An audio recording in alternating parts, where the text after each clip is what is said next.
Dalam rangka penanggulangan dampak COVID-19, GKI Bromo membuka dompet Corona.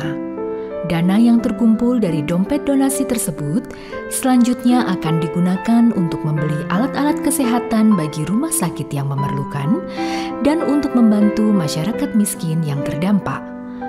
Jemaat yang rindu berpartisipasi dapat menyalurkan persembahan melalui rekening BCA GKI Bromo nomor 385 312 9000 dengan memberikan keterangan Corona atau dengan menambahkan angka 7 di digit paling akhir dari donasi yang dikirimkan. Mari menjadi saluran berkat bagi sesama.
Shalom jemaat terkasih, sebelum kita memasuki ibadah, marilah kita cermati panduan ibadah online berikut ini. Pilihlah tempat atau ruang nyaman yang tenang dan terhindar dari hal-hal yang dapat mendistraksi keikutsertaan beribadah. Siapkan hati dalam doa sebelum mengikuti ibadah sambil tenangkan pikiran agar terfokus pada jalannya ibadah. Sedapat mungkin, gunakan gadget atau media online yang hanya untuk mengakses link ibadah yang sedang berlangsung tanpa adanya distraksi dari hal-hal lain seperti panggilan telepon, notifikasi-notifikasi dari messenger, atau media sosial, atau panggilan telepon rumah dan sejenisnya.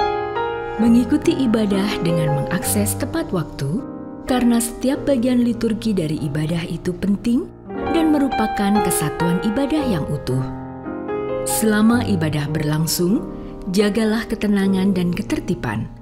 Ikut sertalah dalam setiap mata liturgi yang ada sesuai petunjuk yang ditayangkan dalam ibadah online tersebut. Ajaklah keluarga dan rekan lain untuk bersama mengikuti ibadah online dan bimbinglah anak-anak untuk mengikuti ibadah dengan tenang. Selamat mempersiapkan diri. Selamat memasuki ibadah.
Shalom umat yang dikasihi Tuhan dimanapun berada.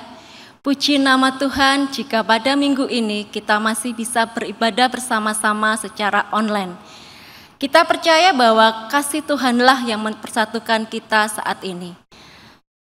Majelis Jemaat GKI Bromo mengucapkan selamat beribadah. Umat yang dikasihi Tuhan, marilah kita siapkan hati dengan bersaat teduh sejenak di hadapan Ilahi.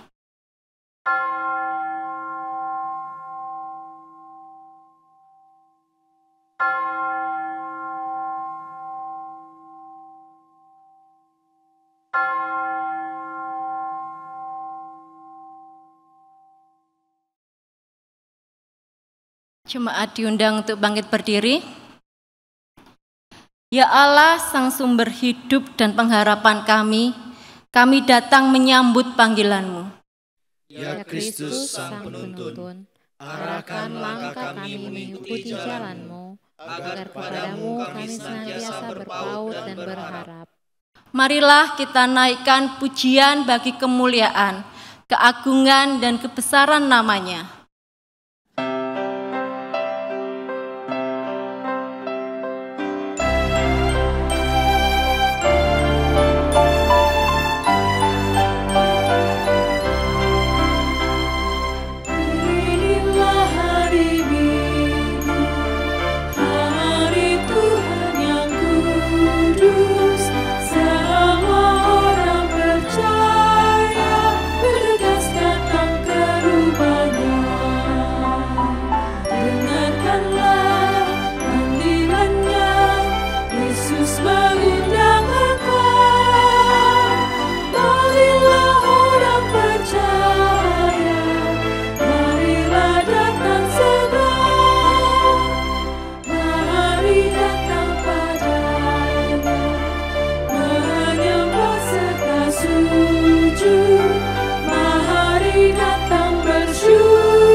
Pertolongan kita dalam ibadah pada pagi ini adalah di dalam nama Allah Bapa, Putra, dan Roh Kudus.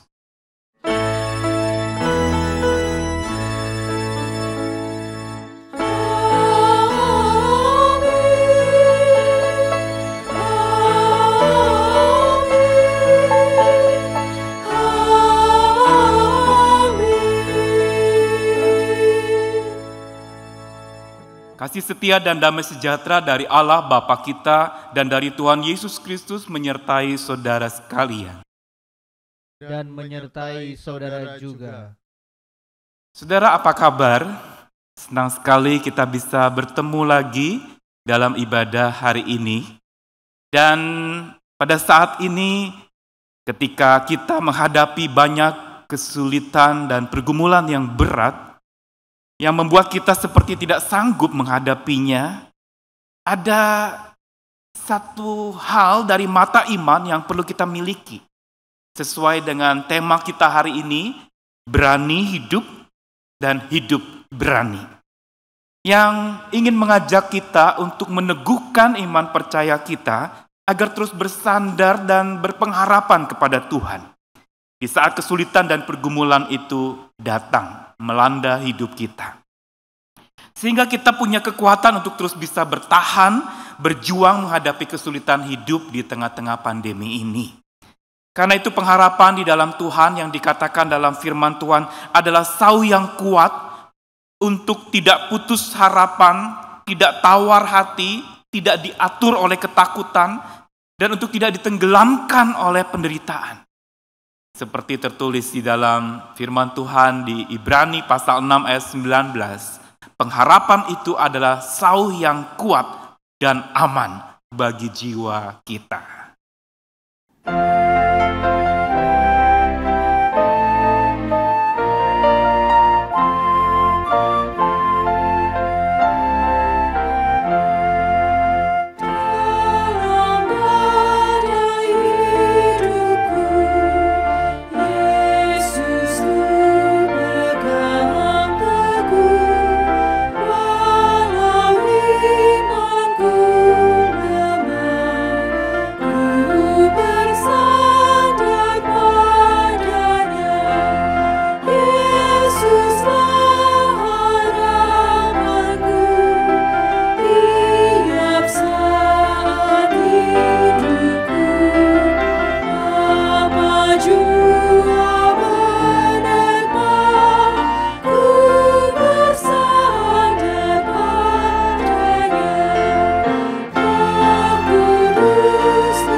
Dalam upaya kita bersandar kepada Tuhan, tentu saja seringkali kita beralih pada sandaran-sandaran yang lain. Sandaran yang kita pikir itu kokoh ternyata rapuh. Sandaran yang kita pikir itu kuat ternyata justru membuat kita tambah sekarat. Dan pada saat itulah kita makin lemah. Mari kita datang kepada Tuhan, kita mengakui akan segala kelemahan kita, akan dosa dan pelanggaran kita. Kita datang dengan tenang dari hati kita, bicara kepada Tuhan, dan setelah itu saya akan pandu dalam kita berdoa bersama-sama. Mari tenang di hadapan Tuhan dan panjatkan doa pribadimu kepadanya.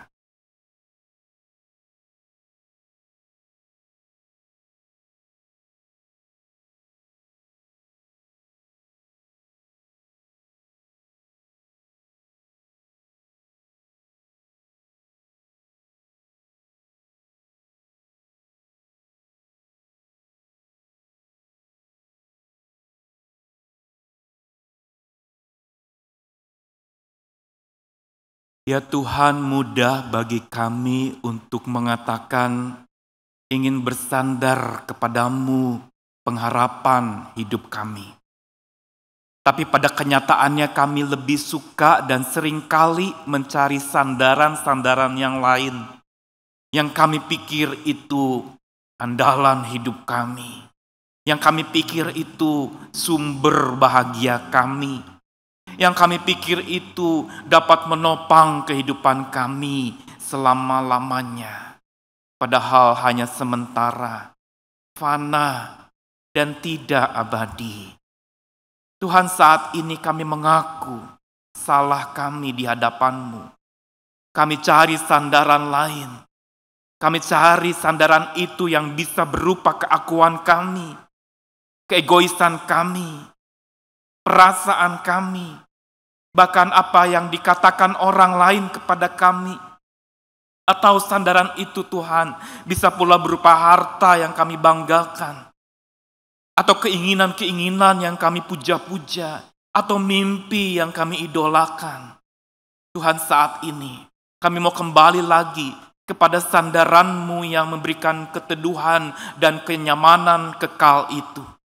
Untuk itu kami mengakui Tuhan segala salah kami di hadapan-Mu. Baharuilah lagi komitmen hati kami untuk selalu bersandar hanya kepada Tuhan semata. Lengan kekal yang memang tak terlihat, tetapi yang maha kuat dan sanggup menopang hidup kami.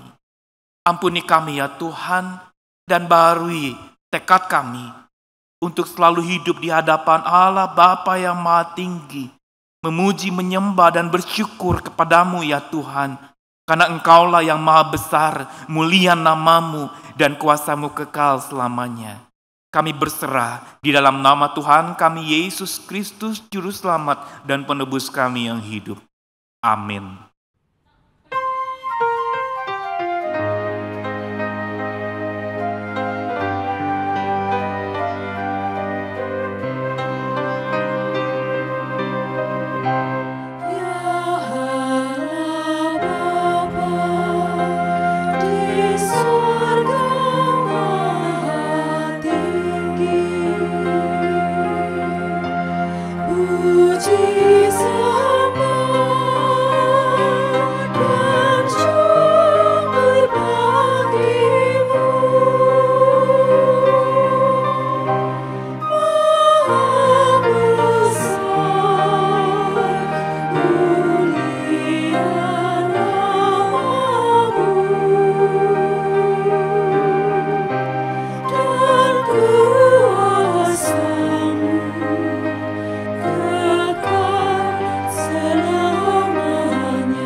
Mari kita bersama-sama berdiri.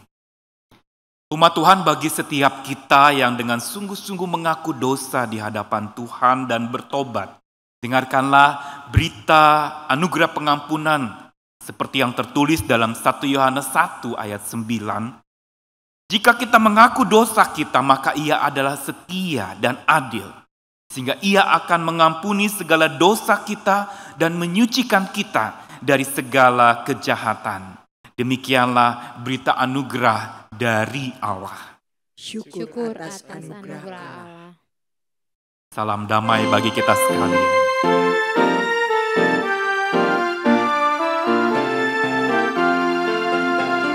Shalom, shalom, damai Allah turun ke atasmu sekarang. Shalom, shalom, damai Allah sekarang dan selamanya. Shalom, shalom, damai Allah turun ke atasmu sekarang. Shalom, shalom, damai Allah sekarang dan selamanya.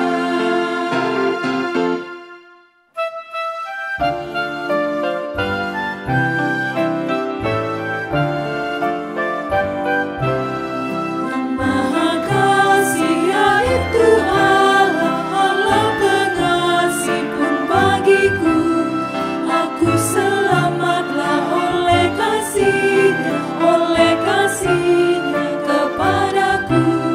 Walau dirantai oleh dosaku, walau dirantai tak terlepas. Aku selamatlah oleh kasih-Nya kepadaku. Kasih surgawi sumber selamat, kasih surgawi penghiburku. Aku selamatlah oleh kasih-Nya kepadaku. Silakan duduk kembali. Saudara yang dikasihi Tuhan, ketika kita bersama-sama datang kepada Tuhan hari ini beribadah Walaupun saudara hanya melihat layar ini, tetapi yakinilah bahwa Tuhan melihat kita dan hati kita. Karena itu marilah kita tengadakan dan arahkan hidup dan seluruh keberadaan kita fokus kepada firman Tuhan yang akan kita renungkan bersama pada saat ini. Mari kita berdoa, siapkan hati, dengar firman Tuhan. Bapa Surgawi sumber kasih, sungguh kasih-Mu itu yang kami perlukan hari ini. Kekuatan itulah yang mampu menopang kami di saat segala sandaran hidup kami goyah Tuhan.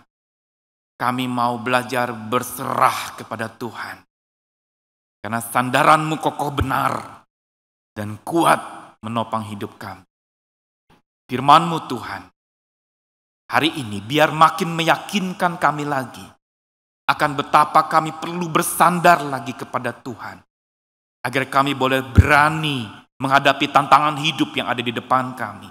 Dan kami boleh menghidupi kehidupan kami juga dengan keberanian yang dari Tuhan itu. Hari ini berbicaralah Tuhan. Engkau tahu hati kami. Engkau tahu pergumulan kami. Engkau sapa kami Tuhan. Yang butuh dihiburkan, biar firman Tuhan menghibur. Yang butuh dikuatkan, firman Tuhan menguatkan. Yang butuh ditegur, biar firman Tuhan menegur. Dan yang butuh untuk disemangati, biar firman Tuhan menyemangati.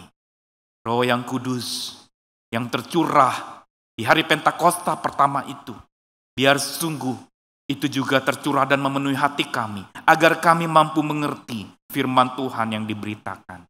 Terpuji Engkau, Yesus Kristus sabda hidup itu. Kami berserah diri di dalam nama-Mu.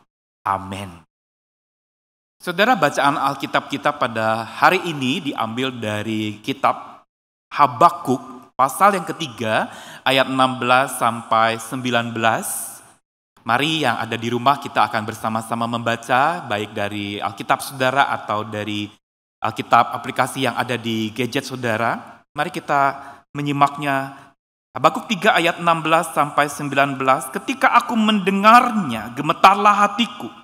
Mendengar bunyinya, menggigillah bibirku.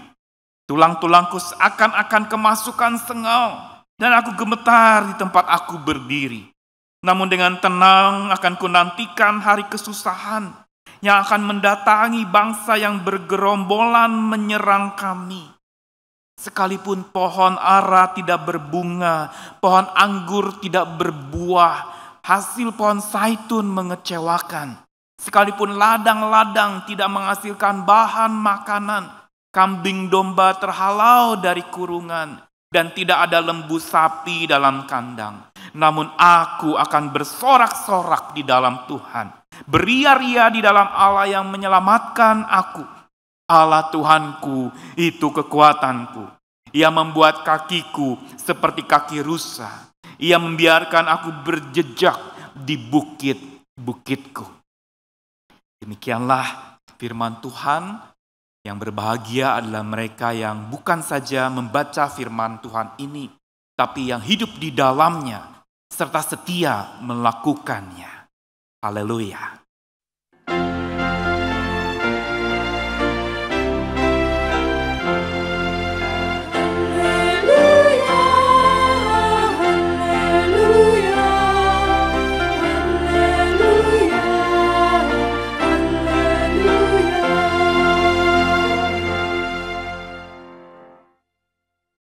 Saudara yang dikasihi Tuhan Yesus Kristus, ada satu buku motivasi yang pernah saya baca, itu mungkin puluhan tahun yang lalu, saudara.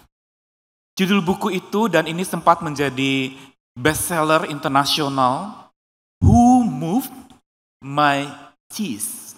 Who Moved My Cheese? Kalau mau diterjemahkan, siapa yang memindahkan keju saya?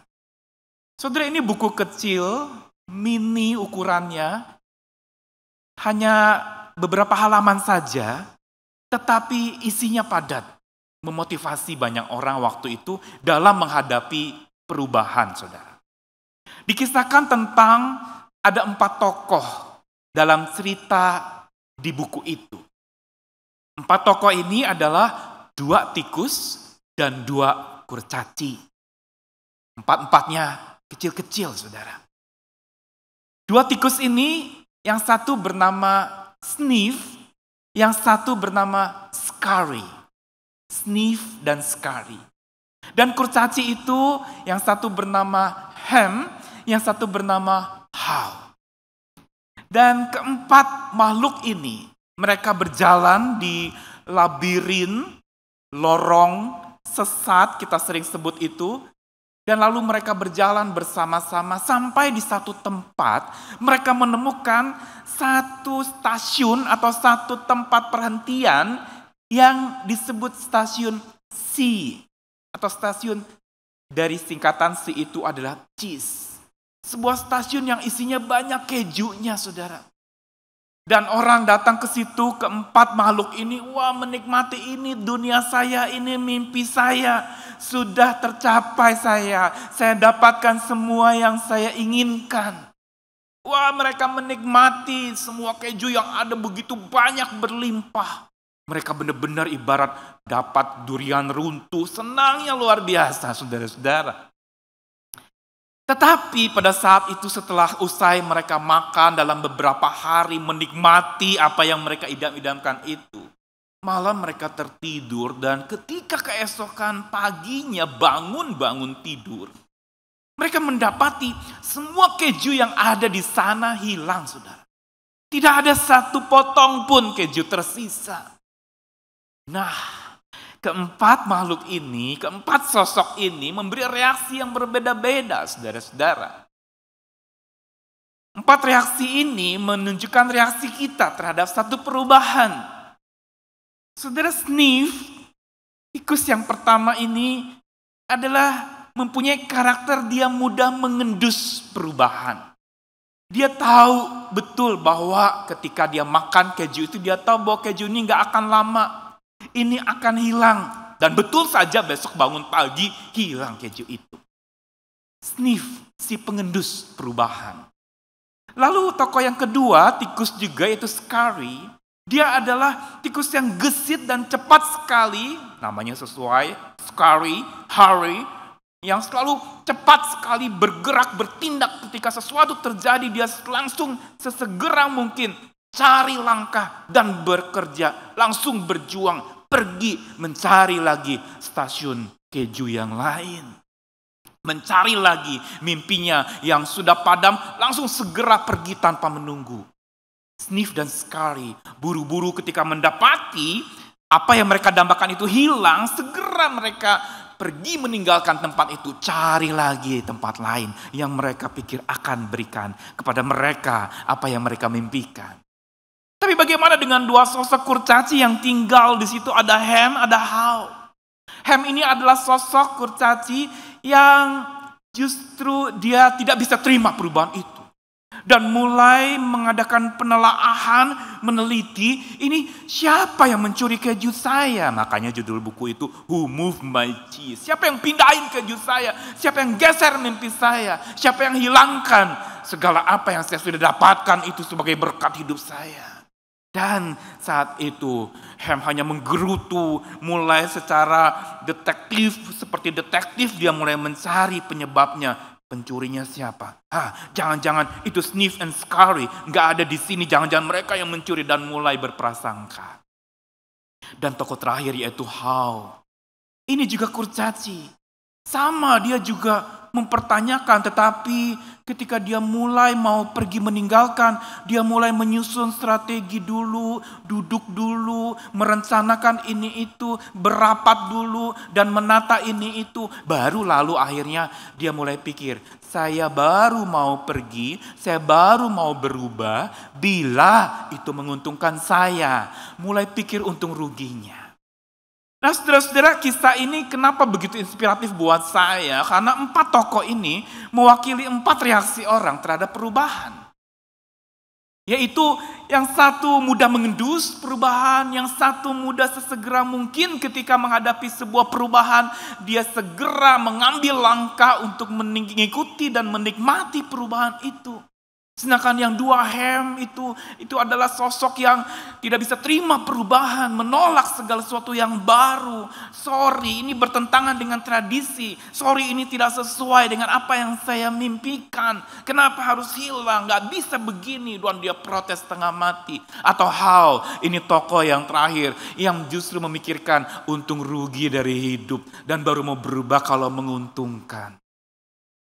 Saudara-saudara, tahukah saudara bahwa sumber stres kita adalah perubahan, saudara? Kenapa kita hari ini stres di masa pandemi? Karena segalanya diminta berubah. Bayangkan yang tadinya kita bisa bertatap muka, sekarang hanya layar ke layar. Dari face to face jadi screen to screen. Aduh, kita mulai gelisah. Kenapa perubahan ini terjadi?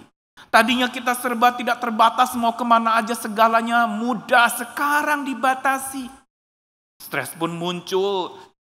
Dan begitu banyak bukan data juga menunjukkan kekerasan dalam rumah tangga meningkat hari ini ketika mereka diam di rumah. Suami istri saling tidak tegur sapa, diam-diaman, marah. Bukan karena ada masalah, tetapi karena mereka sedang stres. Anak begitu pula. Protes dan mengalami, aku bosan. Saudara, perubahan selalu menyisakan stres. Dan inilah sebenarnya yang menyebabkan orang menjadi tambah stres lagi, yaitu ketika dia tidak bisa menerima perubahan itu. Apalagi ini sudah dicanangkan slogan baru, new normal. Satu normal yang baru yang katanya akan ada di depan kita. Wah, kita mulai gelisah lagi. Mungkin yang senior, umat yang senior merasa, aduh saya pengen seperti yang dulu lagi. Menunggumu sampai setia, sampai mati. Tetapi yang muda mungkin yang baru, ayo kita cari yang baru. Saudara-saudara, setiap kita bisa menyikapi perubahan dengan berbagai macam cara.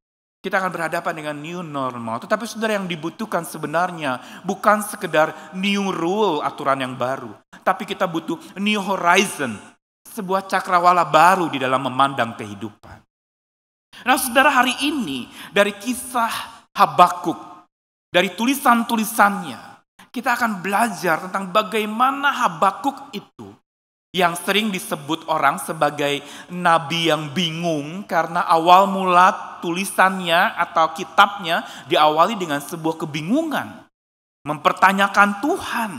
Berapa lama lagi Tuhan aku berteriak tapi engkau tidak dengar. Berapa lama lagi aku bilang penindasan tapi enggak engkau tolong. Saudara, ini nabi yang sedang kebingungan. Ada di satu komunitas yang juga sedang bingung, saudara.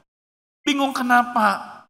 Mereka ada di dalam satu penindasan, ada di dalam satu masa di mana mereka sedang menghadapi sebuah bencana, wabah, musibah yang sulit sebagai satu teguran Tuhan buat mereka.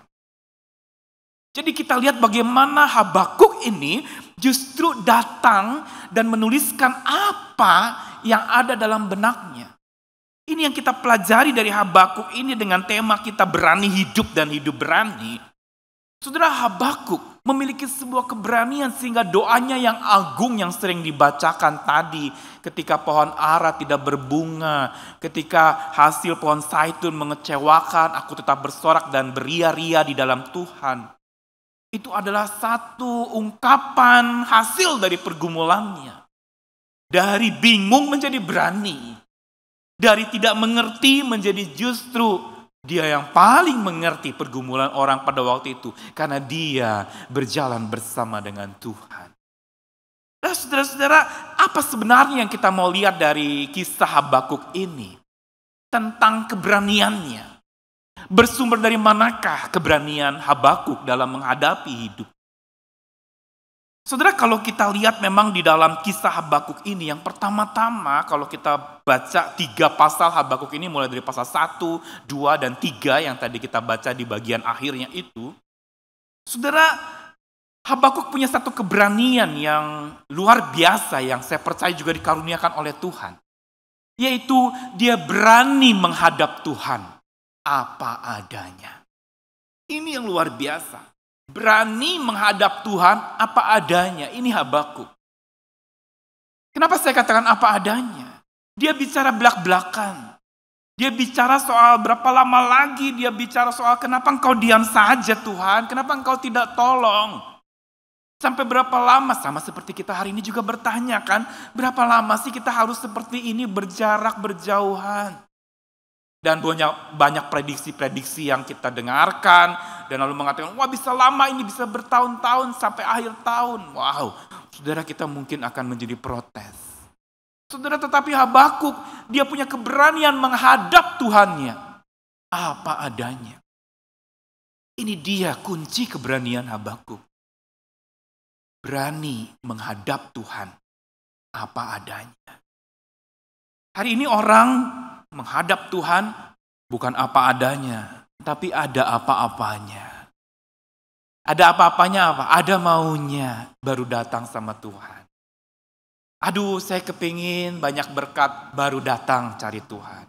Aduh, saya sakit, baru cari Tuhan. Bukan apa adanya, tapi ada apa-apanya. Ada keinginannya, pengen dapat sesuatu, baru cari Tuhan.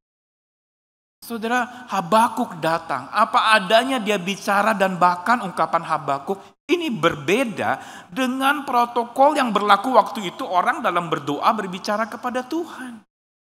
Habakuk bicara belak-belakan. Apa adanya dia bilang. Berapa lama sih ini Tuhan? Ini bangsamu ini loh. Kenapa engkau tidak bertindak? Kenapa orang fasik mengepung orang benar? Ini yang dipertanyakan oleh Habakuk. Dia tanya kenapa umat pilihan Allah Israel itu justru mengalami petaka dari bangsa yang tidak kenal Allah.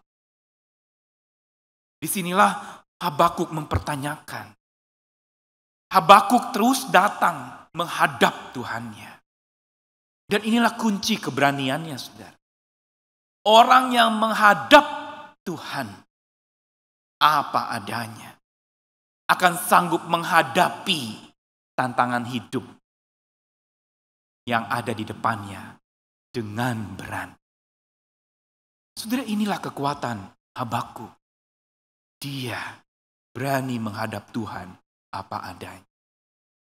Hari ini saudara, setiap kita mungkin mempunyai banyak pergumulan. Tapi apakah engkau sudah menghadap Tuhan dan ceritakan segalanya secara terbuka? Mungkin ada yang terluka. Tetapi kalau kita terluka tapi kita tidak terbuka kepada Tuhan, saudara, luka kita akan makin menganga dan melukai kita, jadi infeksi untuk iman kita dan semangat hidup kita.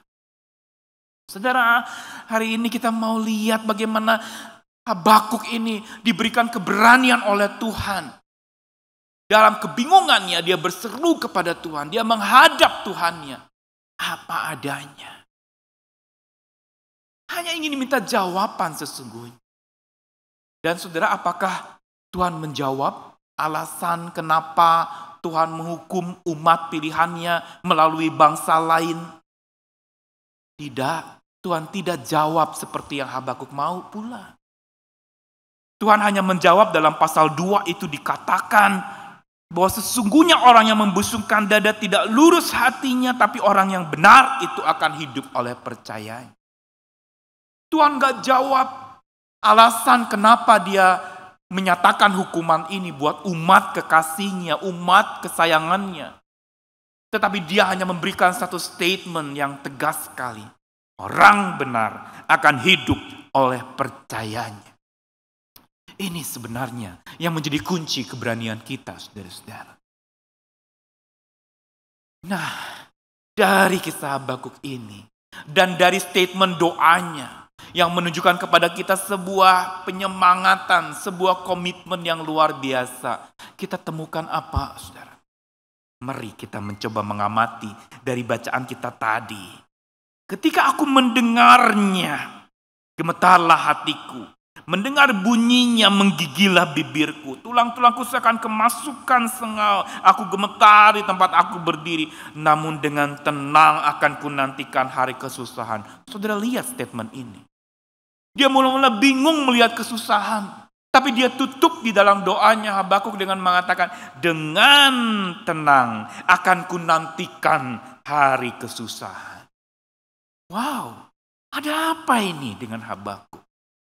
Saudara, ada 3 rahasia yang juga tips buat kita agar menjadi pribadi yang berani. Berani hidup dan hidup berani. Saudara, apa? Mudah diingat karena ini akan membentuk kata berani. Yang pertama-tama, saudara, Habakuk itu berserah, bersandar kepada kekuatan Tuhan. Bersandar pada Tuhan.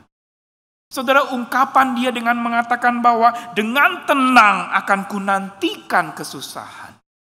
Ini ingin memberitahukan kepada kita tentang kebersandarannya pada Tuhan. Keberserahannya kepada Tuhan. Untuk kita berani, kita perlu bersandar pada Tuhan. Saudara, ungkapan pohon ara tidak berbunga, pohon anggur tidak berbuah, hasil pohon zaitun mengecewakan, ladang-ladang tidak menghasilkan makanan, domba terhalau dari kurungan, lembu sapi dalam kandang. Saudara, semua bicara soal apa? Ini mata pencaharian, saudara. Mata pencaharian orang Israel waktu itu adalah, karena memang daerah itu ada banyak pohon ara, ada banyak petani-petani pohon ara, saudara. Ada banyak orang yang mengusahakan pohon anggur. Ada pula orang yang mengusahakan pohon zaitun. Dan banyak petani hari itu yang gagal panen, masa paceklik melanda mereka. Mata pencaharian mereka pun hilang. Saudara, hari ini mungkin dalam masa ini kita ada yang kehilangan mata pencaharian. Sumber penghasilan kita terhenti. Saudara, pada saat mata pencaharian kita terancam atau hilang, saudara, jangan sampai mata kita yang mencari Allah itu juga pejam dan hilang dalam hidup kita. Habakuk telah melakukan langkah yang tepat untuk dia bisa berani hidup dan hidup berani. Yaitu apa? Dia berani karena dia bersandar kepada Tuhannya. Dia cari Tuhannya. Mata pencariannya boleh hilang, tapi pencariannya kepada Tuhan tidak pernah hilang. Dia bersandar kepada kekuatan Tuhan. Itu yang menjadi sumber sukacitanya, sumber keberaniannya. Dan kita lihat, apalagi yang menyebabkan Habakuk itu bisa berani menghadapi tantangan. Dengan tenang aku menghadapi kesusahan itu. Saudara-saudara, apa rahasia yang kedua? Rahasia yang pertama tadi adalah apa?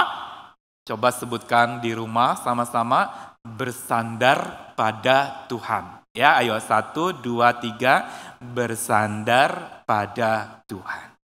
Yang kedua adalah Habakuk. Ini dia kuncinya. Dia merawat imannya. Karena jawaban Tuhan atas pertanyaan mengapa ini terjadi, mengapa itu terjadi, jawaban Tuhan tegas. Orang yang sombong, orang yang membusungkan dada, tidak lurus hatinya, tapi orang benar akan hidup oleh percayanya. Jawaban ini telak. Dan bagi Habakuk, iya, ini dia jawabannya. Walaupun dia tidak dapatkan alasan mengapa Tuhan mengizinkan semua ini terjadi. Tapi dia mendapatkan satu hal yang justru menjadi jawaban Tuhan yang paling pasti pada waktu itu. Yaitu apa? Bicara soal imannya. Seolah Tuhan ingin berkata, engkau tidak perlu tahu alasanku mengizinkan ini semua terjadi. Yang aku ingin adalah engkau tetap percaya kepadaku. Saudara, untuk kita bisa berani, kita bukan saja perlu bersandar kepada kekuatan Tuhan atau bersandar pada Tuhan. Tapi kita perlu merawat iman kita. Rawat imanmu. Katakan kepada orang yang duduk di sebelahmu, kalau engkau sedang bersama keluarga, rawat imanmu. Rawat iman. Saudara, hari ini mungkin adalah masa-masa rawan, saudara. Masa rawan di mana kita serba bingung, masa rawan di mana kita sedang gelisah, masa rawan di mana iman kita goyah, masa rawan di mana kita sedang mulai tidak percaya, mulai saling curiga. Ini masa-masa rawan. Tapi justru pada masa rawan ini, rawatlah imanmu. Pada masa di mana sedang tidak bersahabat ini, tetaplah bersahabat dengan Tuhanmu. Itulah kunci perawatan imanmu. Rawat imanmu. Saudara, Daud melawan Goliat bukan dengan kekuatan senjata yang ada. Bukan dengan kekuatan dirinya, bukan karena self-confidence menghadapi Goliat raksasa yang besar itu. Tapi karena God's confidence. Karena dia percaya kepada Allahnya. Bukankah dia katakan datang kepada Goliat, engkau datang dengan tombak dan lembing, tapi aku datang bersama dengan Allah semesta alam. Yang barisannya ini engkau hina, engkau remehkan itu. Situ Daud menang. Bukan karena self-confidence-nya, tapi karena God's confidence. Keyakinan yang dari Tuhan itu yang menyertai dia. Saudara, hari-hari ini, saat engkau banyak di rumah, saat engkau berjaga jarak, saudara jangan jaga jarak dari Tuhan. Rawat imanmu. Terus isi bejana hatimu itu dengan firman Tuhan.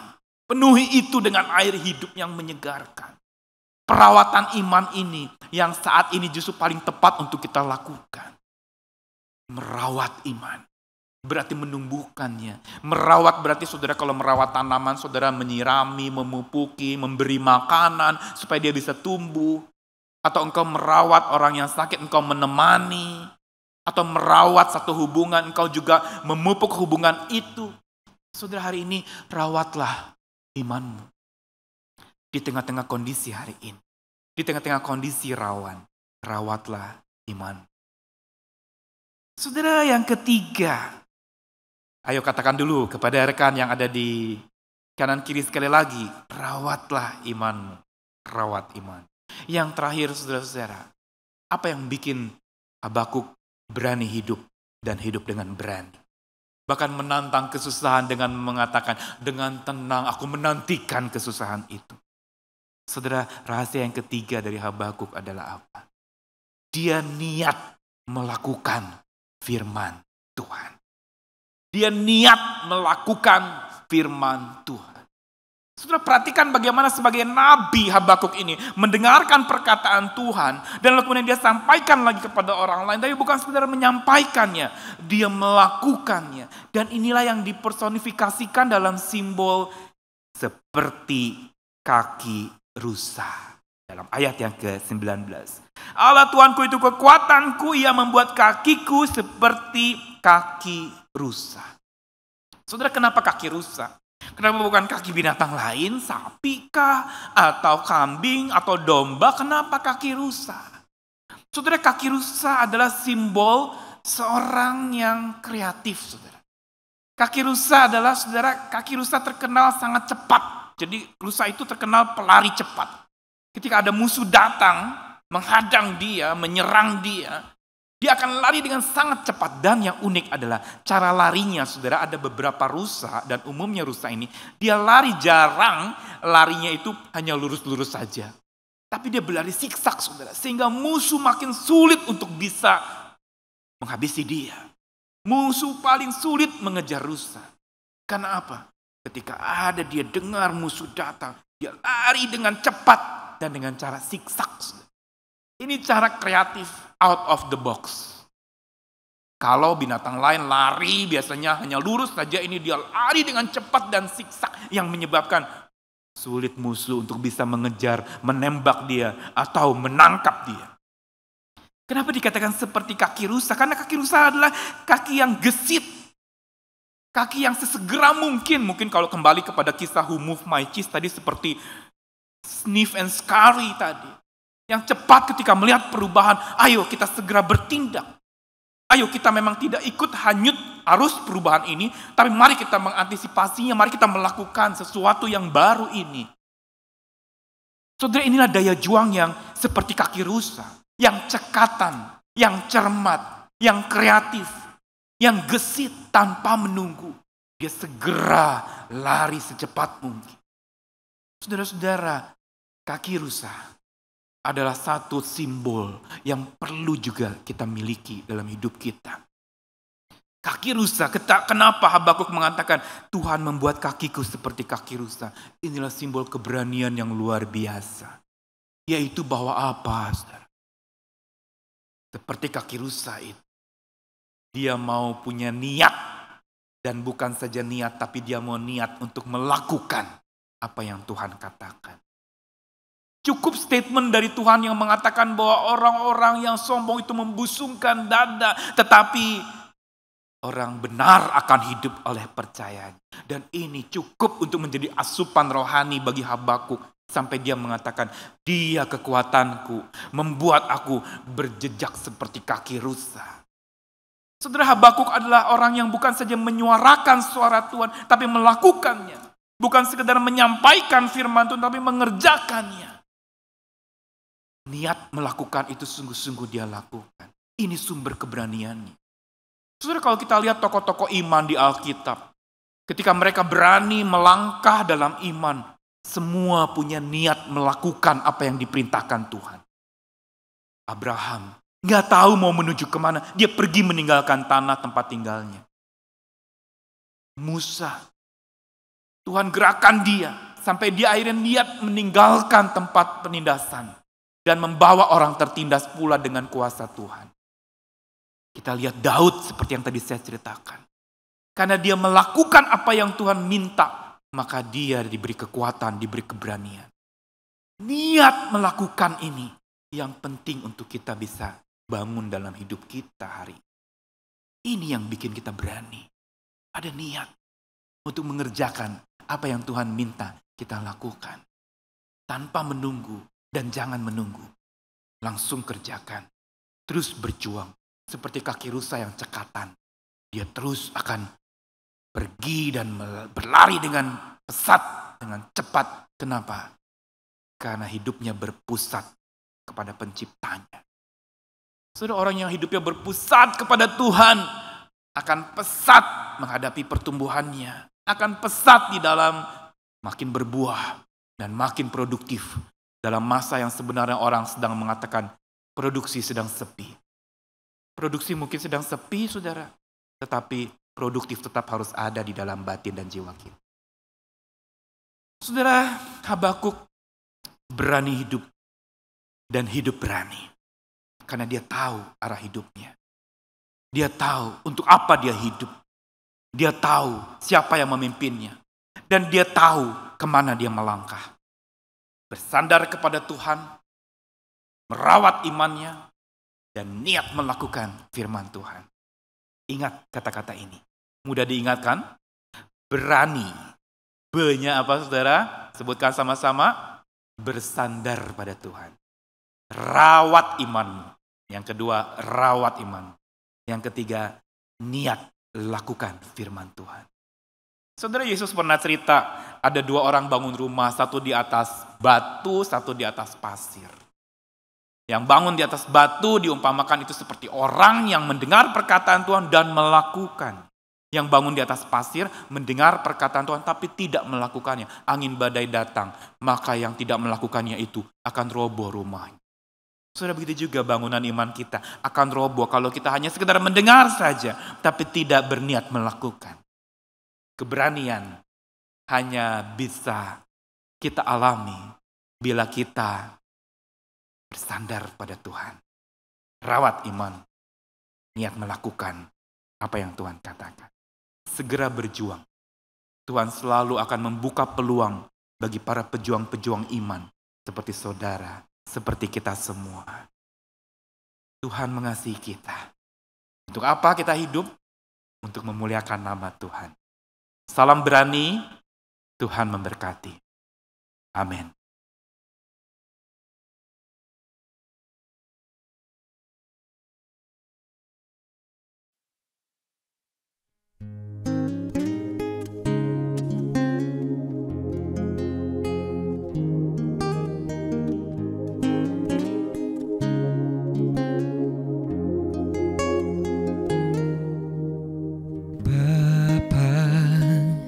Hatiku bertanya, apa arti hadirku ada dan dicipta?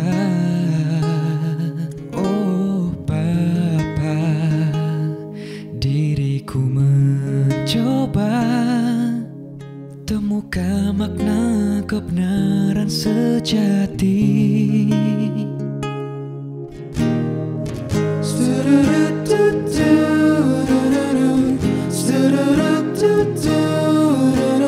Oh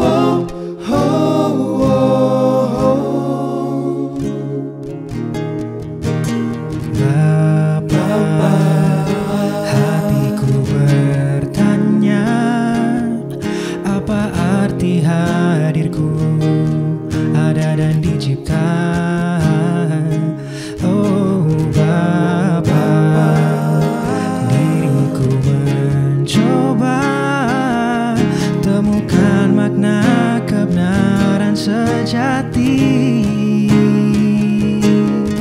mencari jawaban semua tanya, sepertinya tak pernah memberikannya. Dalam-Mu Yesusku jawabannya.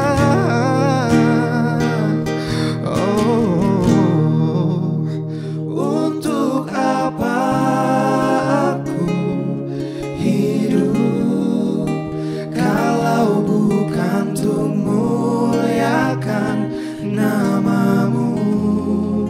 Biar seluruh kataku dan segenap perbuatanku senangkan hati-Mu.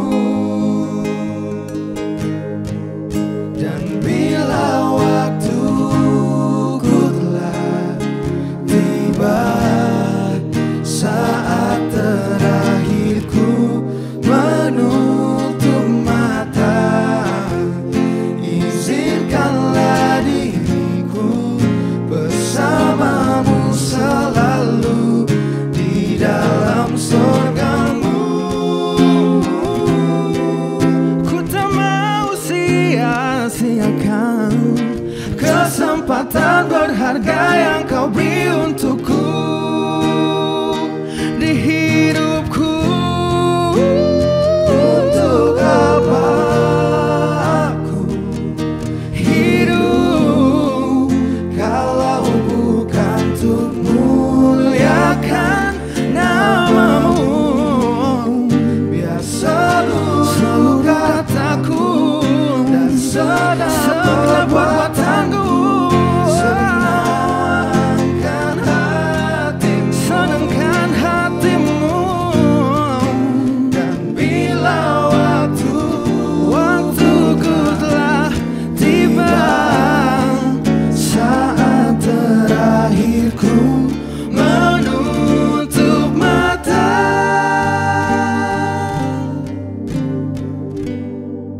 izinkanlah diriku bersama-Mu selalu di dalam surga-Mu.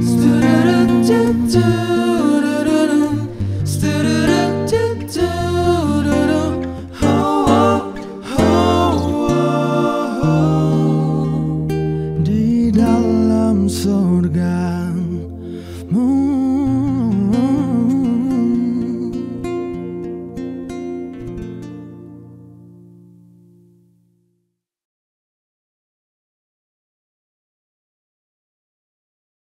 Jemaat diundang untuk bangkit berdiri. Marilah bersama dengan umat Allah di masa lalu, masa kini, dan masa depan, mengingat janji baptisan kita dengan mengikrarkan pengakuan iman rasuli yang demikian. Aku percaya kepada Allah, Bapa yang Maha Kuasa, Khalik langit dan bumi, dan kepada Yesus Kristus, Anaknya yang tunggal Tuhan kita, yang dikandung dari Roh Kudus, lahir dari darah Maria, yang menderita sengsara di bawah pemerintahan Pontius Pilatus, disalibkan, mati dan dikuburkan, turun ke dalam kerajaan maut. Pada hari yang ketiga, bangkit pula dari antara orang mati, naik ke surga, duduk di sebelah kanan Allah, Bapa yang Maha Kuasa, dan dari sana Ia akan datang untuk menghakimi orang yang hidup dan yang mati. Aku percaya kepada Roh Kudus, gereja yang kudus dan am, persekutuan orang kudus, pengampunan dosa, kebangkitan orang mati, dan hidup yang kekal. Amin. Jemaat dipersilakan duduk kembali. Saudara-saudara, keberanian hanya bisa diperoleh dari sebuah hubungan dengan Tuhan. Makin kita dekat, makin kita kuat. Makin kita punya hati yang berani menghadap Tuhan apa adanya, bukan ada apa-apanya. Maka kita akan berani menghadapi kehidupan yang ada di depan kita. Syafaat menjadi praktik kita untuk berani menghadap Tuhan, mengungkapkan segala apa yang menjadi pergumulan kita, sesama kita, bahkan dunia dan seisinya. Mari kita bersama-sama menaikkan doa syafaat kita. Bapa Surgawi yang penuh kasih, karuniakanlah kepada kami Tuhan keberanian untuk menghadap Engkau apa adanya. Karena disitulah kami diberi keberanian juga untuk menghadapi hidup kami yang ada di depan kami. Tolong kami Tuhan hari ini, ketika kami bersyafaat, biar Engkau sendiri yang boleh terus melatih iman kami untuk menyerahkan seluruh apa yang kami doakan ke dalam tangan kuasa, kendali, dan otoritas Tuhan. Hari ini kami bersama-sama sehati berdoa, menyerahkan Tuhan untuk bangsa dan negara kami Indonesia. Terima kasih Tuhan, kalau kemarin tanggal 1 Juni kami diingatkan akan hari lahirnya Pancasila. Sebuah dasar yang memberikan kepada kami kemampuan untuk bisa memuliakan nama Tuhan dalam keberagaman yang ada. Terima kasih Tuhan untuk bangsa ini boleh berdiri sejauh ini. Dan Tuhan peliharakan terus, khususnya di masa-masa pandemi ini. Segala penanganan-penanganan yang dilakukan, begitu juga kebijakan-kebijakan yang diberitahukan, biar kiranya itu boleh terlaksana hanya oleh kuat kuasa Tuhan. Tuhan berkati para pengambil keputusan bangsa ini. Di tengah-tengah segala macam masa krisis yang sedang terjadi, biar mereka sungguh boleh Tuhan karuniakan hikmat Tuhan yang berlebih lagi di dalam memutuskan segala kebijakan-kebijakan yang akan diterapkan. Saat ini Tuhan khususnya menyambut new normal. Tuhan siapkan gereja-gereja, setiap umat percayamu menghadapi perubahan ini yang mungkin akan menyisakan tekanan atau stres. Ada transisi yang mungkin tidak mudah untuk kami lalui. Karena itu mampukanlah kami Tuhan seperti Habakuk, boleh melangkah bersama dengan iman. Karena orang benar akan hidup dari kepercayaannya. Mampukan setiap jemaatmu merawat imannya, masing-masing secara pribadi, di tengah-tengah keluarga. Tuhan biar perawatan iman itu yang boleh bertumbuh dalam hidup setiap jemaatmu Tuhan. Sehingga mereka boleh makin bersandar lagi kepada Tuhan. Perawatan iman itu yang akan memampukan setiap jemaatmu Tuhan, membina hubungan juga dengan keluarga. Kami berdoa untuk keluarga-keluarga yang mungkin terjadi hubungan yang retak hari-hari ini. Dalam masa di mana ketika mata pencarian sang kepala keluarga itu hilang atau berkurang. Ketika pendapatan mereka berkurang Tuhan. Biar Engkau sendiri yang boleh hadir. Supaya pengharapan mereka bertumbuh hanya kepadamu ya Allah. Sumber kekuatan mereka. Kami berdoa karuniakan hikmat, bijak, dan juga kreativitas di dalam pikiran mereka. Untuk supaya mereka menemukan jalan keluar dari setiap pergumulan hidup, setiap keluarga-keluarga umatmu di dalam segala pergumulan yang terjadi. Tuhan kami juga berdoa, menyerahkan untuk segala upaya-upaya penanganan pandemi ini, khususnya mereka yang ada di garis depan, para petugas kesehatan, para dokter, tenaga medis, para perawat yang harus berjaga di rumah sakit 24 jam tanpa henti. Tuhan beri kekuatan kepada mereka, kemampuan, dan kekuatan ekstra dari Tuhan yang akan menaungi dan menolong mereka untuk berani menghadapi tantangan yang ada ini. Tuhan kami berdoa juga untuk rumah sakit yang dipenuhi pasien hari ini, untuk pasien-pasien yang terkena sakit ini. Tuhan biar Engkau sendiri yang boleh menyediakan sarana-sarana yang lebih lagi untuk supaya para pasien yang sakit boleh terawat dengan baik. Tuhan kami juga berdoa menyerahkan akhirnya untuk setiap kami dengan segala pergumulan kami masing-masing. Kami mau taruhkan iman kami, mampukan kami merawatnya. Kami mau bersandar lagi kepada Tuhan. Dan kami mau terus belajar, niat melakukan firman Tuhan dalam hidup kami sehari-hari. Terima kasih Tuhan, kami naikkan syafaat kami ini ke dalam tangan kasih-Mu Yesus Kristus, Juru Selamat kami dan Juru Syafaat kami yang mengajar kami berdoa.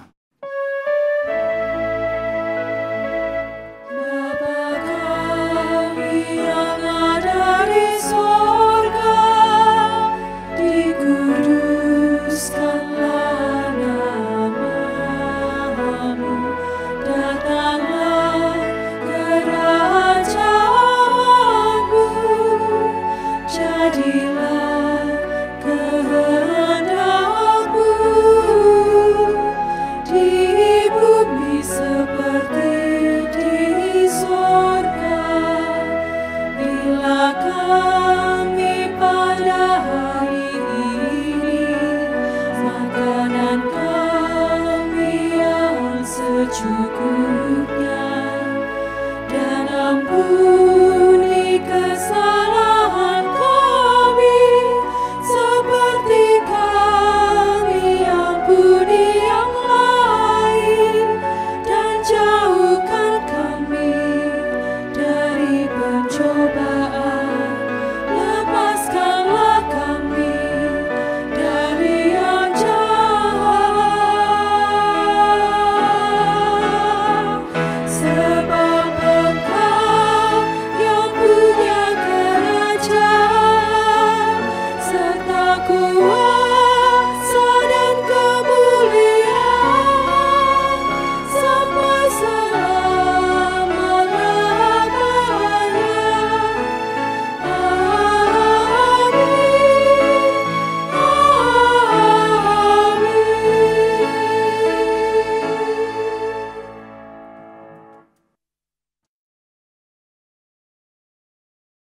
Umat Tuhan, dengan sukacita dan tulus hati, marilah kita menyatakan syukur kita kepada Tuhan, Sang Sumber berkat kita.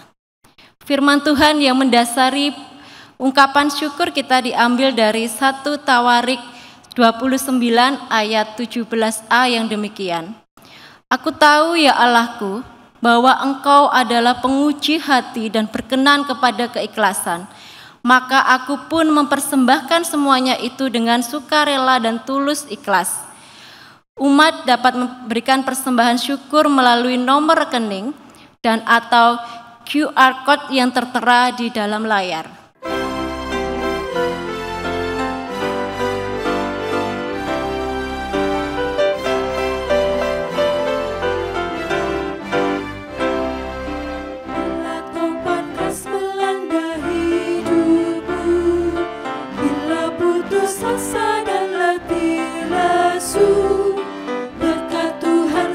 Satu hiduplah, kau niscaya kagum oleh kasih-Nya. Berkat Tuhan mari hiduplah, kau kan kagum oleh kasih-Nya. Berkat Tuhan mari hiduplah, kau niscaya kagum oleh kasih-Nya. Dalam pergumulanmu di dunia, janganlah khawatir, Tuhan adalah. Hitunglah berkat sepanjang hidupmu, yakinlah malaikat menyertaimu. Berkat Tuhan mari hitunglah, kau kan kagum oleh kasih-Nya.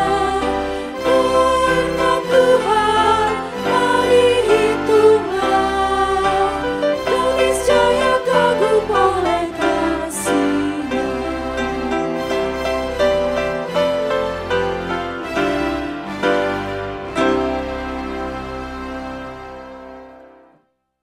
Umat dipersilakan untuk bangkit berdiri. Mari kita membawa persembahan kita kepada Tuhan dalam doa. Tuhan Yesus, terima kasih jika pada situasi seperti saat ini, Engkau masih memberi kesempatan kepada kami untuk memberikan persembahan syukur. Berkatilah persembahan kami, kiranya persembahan ini dapat mendatangkan damai sejahtera di bumi. Dalam nama Tuhan Yesus kami berdoa. Amin.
Saudara-saudara, bersandarlah terus kepada lengan kekal itu, bersandar pada kekuatan Tuhan. Rawatlah imanmu setiap hari, setiap saat, terus berdekat kepada Tuhanmu. Dan niat melakukan firman Tuhan sepanjang hidupmu, karena itulah kekuatanmu untuk bisa berani menghadapi tantangan hidup yang ada di depan. Saat ini arahkanlah hatimu kepada Tuhan. Kami mengarahkan hati kepada Tuhan. Jadilah saksi Kristus. Syukur kepada Allah, Terpujilah Tuhan. kini dan selamanya. Terimalah berkat-Nya. Tuhan memberkati kita dan melindungi kita. Tuhan menyinari kita dengan wajah-Nya dan memberikan kasih karunia. Tuhan menghadapkan wajah-Nya kepada kita dan memberikan damai sejahtera. Amin.